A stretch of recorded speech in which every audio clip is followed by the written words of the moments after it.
How to turn your house into a home, part 1. First, let me say this. Any activity in the kitchen is good activity.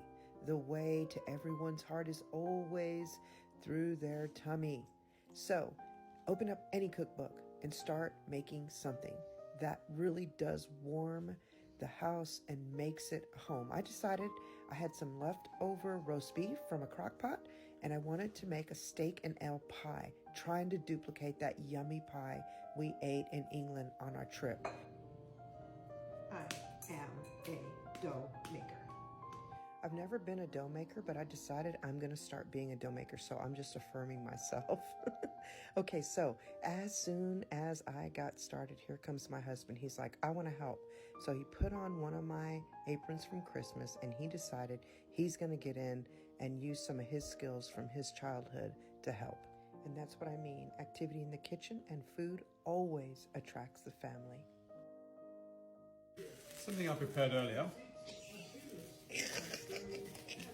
We got a roofer with a gingerbread making some pie. Gingerbread.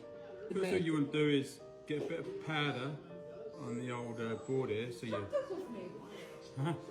come cook with me, so your dough doesn't stick. And I always like to put a bit on the old rolling rock. But very interesting story here. This is Carla's mum's. She left it to Michael. Michael, in his youth, said, "Hey, can you leave this at your house because I don't quite trust all my mates." Anyway, go back to the old thing. So what I like to do is go back and forth a little bit. Now you see it's still stuck there, so just peel it off, turn it around, flip it, get a bit of powder on there. Yeah, then just kind of like roll it out evenly to make that circle, because we're making a cap for the pie now. You don't want it too thick because it won't cook all the way through. It'll still be a little bit too doughy. Just made this lovely piece. There's something I prepared earlier, as I said. We're making a steak and ale pie. So we braised the meat the other day. Just did it in a crock pot with onions. And then today, got it out of the fridge, let it soak in its own juices for a few days. And then we got got some beer.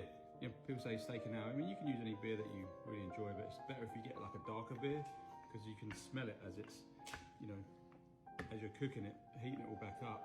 It's burning off the alcohol, but you get that ale taste inside the meat. And just let it sit there on the stove for a while. That's about the size that you want it. It's a little bit bigger than the pie.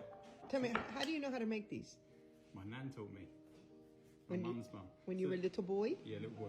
So you obviously want to put your meat in there, put your seasoning, salt, pepper, and then you put the cap on. And then I always like to make a little bit of extra. I'm going to cut a piece off. The piece you cut off, then you can make like a flower or some kind of decoration on top. And then pinch your sides together.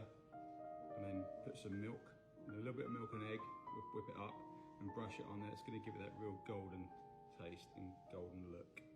I truly believe that women are beautiful so that they can beautify. I believe they're warm so that they can overflow with warmth. I believe they're loved so that they can express love.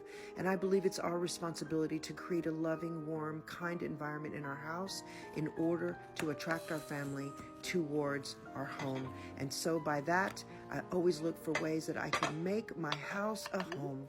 Happy home warming.